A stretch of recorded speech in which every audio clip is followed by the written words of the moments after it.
I teach 7th grade math. I'm so glad that you are here with us today. We are going to be looking at finding surface area. So if you recall, surface area is the area of all of the surfaces. Why might we use this?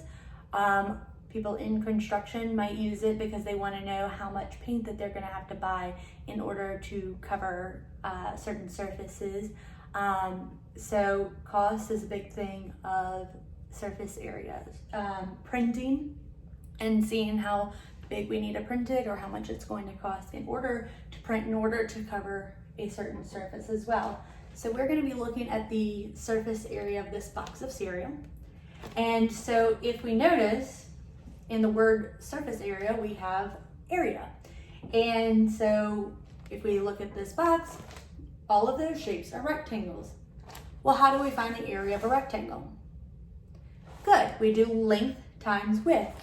That's exactly what we're going to do here. The only difference is we're dealing with a rectangular prism.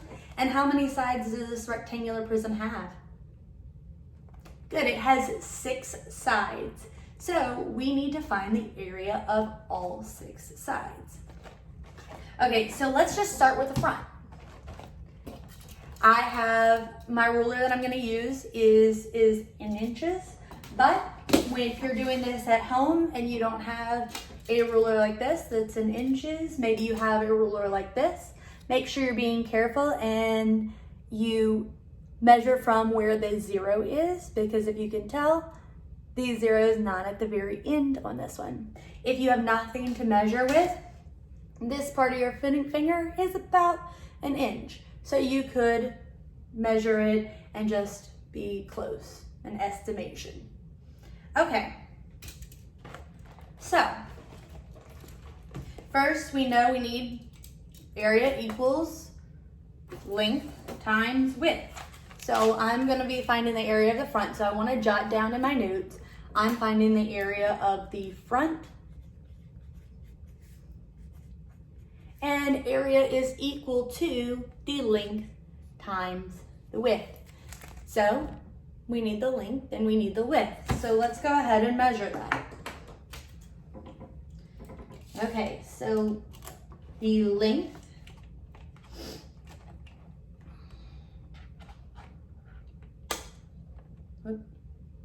close that there so we can get a better look. Oh, it's going in a little bit. Is right there at 11 and just a little bit. It's at that bigger tick mark. And so if we pull it out just a little bit, we can see that we have this little tick mark, one that's a little bit bigger and then one that's a little bit smaller. And so this is actually broken up. Those tick marks are representing fourths. So we have 1/4, 2/4, 3/4, and then that would be 1 whole 4/4. Okay, so that was 11 1/4 where it ended. So I'm going to write that down. The length was 11 1/4. Okay, times the width. So I'm going to multiply times the width, so I need to measure the width.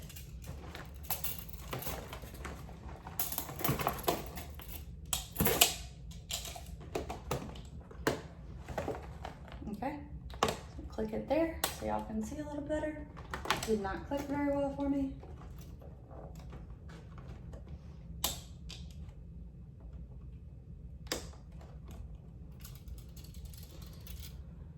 So it's 7 and it goes to that big tick mark, which is exactly halfway between the 7 and the 8. So it's 7.5. So let's write that down. 7 1/2. Now I don't want to deal with these fractions. I would rather deal with them as decimals. And I know 1/4 as a decimal is what, guys? Good, it is 0.25. If I didn't know, then I would know that as a fraction, it means to divide. So if I divide 1 divided by 4 in my calculator, it comes up, oops, there we go, as 0.25. So 11 1/4 is area equals 11.25 times 7.5, and 1/2 as a decimal is, good, it is 0.5, so 7.5. And so now all I have to do is multiply those two things together. And so when I multiply 11.25 times 7.5, I get 84 and 375 thousandths. So the area equals 84 and 375 thousandths. Okay, I'm going to decide that I'm going to be extra precise and I'm going to leave that number and I'm not going to round it at this point. Okay, so we are measuring in inches, we said, so we do need to add those units. We're measuring in inches, and also it is area, so we need to square that. So that is my final area of the front. I'm going to put a little star next to that. Also, I wrote down the measures on my box. So if you're doing this on your own box, it would be helpful to you because we're going to be needing those measures later on, and then you don't have to measure it over and over again. So next thing we're going to do, let's look at the back. Well, the back, we have to find the length and the width. But if you notice from the front, that's the same piece, that 11.25. So this is 11 25 hundredths, and this is 7.5. It's still those same measures. So the back has the exact same area as the front. So I'm just gonna write down on my paper, back, and then I'm gonna rewrite that area. It has the exact same area. So now I have 2 of the 6 that I need. Okay, so let's look at the top now. This part right here. I know I need to find the area of a rectangle, which is length times width. So I'm gonna write that down. Top area equals length times width. And then we need to measure it. Well, I already know that from here to here is 7.25. So the only measure that I actually need is this piece right here. Okay.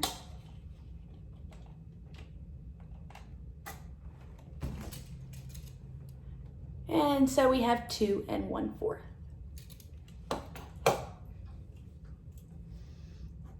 So the length we can say is 7.5, sorry. And the width is 2.25. I said 2 1/4, and I just went ahead and converted that already to 2.25 since before we already changed our 1/4 to a decimal. Okay, so let's multiply that in our calculator. 7.5 times 2.25, and we get 16 and 875 thousandths.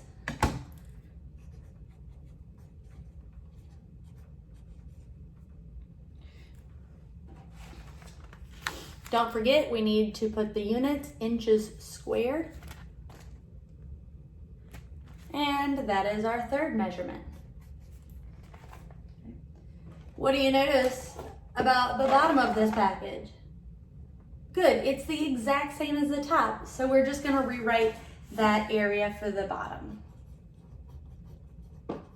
So now we have 4 out of the 6 areas that we need. So we just wrote that one again. We have the top, bottom, back, and front. So now we just need our sides. We need the right side. Well, this piece was 11.25. I can tell from where I wrote it down. And the width, so length and the width would be 2.25. Now, don't get confused or too wrapped up into length and width. You could call this the width and this the length. That's okay. So that was the right side, so I'm gonna write right. Area's length times width. And our length, we said, is going to be 11.25, and our width is 2.25. So then all I'm gonna do is I'm gonna multiply those two things in my calculator. 11 and 25 hundredths times 2 and 25 hundredths, and we get this number right here, 25.3125. Okay, and don't forget inches squared, put those units behind there. Now what do you notice about the right side compared to the left side? Good, they're the same as well. So the area equals, let's write it again, that's the left side. 25.3125 inches squared. So now we have the measurements of all 6 sides. Surface area is the area of all of the sides added together. So we're just going to add those 6 numbers together. And I'm going to do that, I'm going to do that in my calculator. 84.375 plus 84.375 plus 16.875 plus 16.875 plus 25.3125 plus 25.3125. Let's double check because that's a lot of numbers there. I'm just going to count that I have 6 measurements. 1, 2, 3, 4, 5, 6. I do. So it gives me this number right here, 253 and 125 thousandths. 253 and 125 thousandths. And we know it is also going to be in inches squared. So that is our final answer. We may want to round that to the nearest hundredths place. Sorry, to the nearest thousandths place. No, hundredths. I was right the first time. And there we go. Thank you so much for joining us. I hope that you go and do this lesson on your own. Have a great day.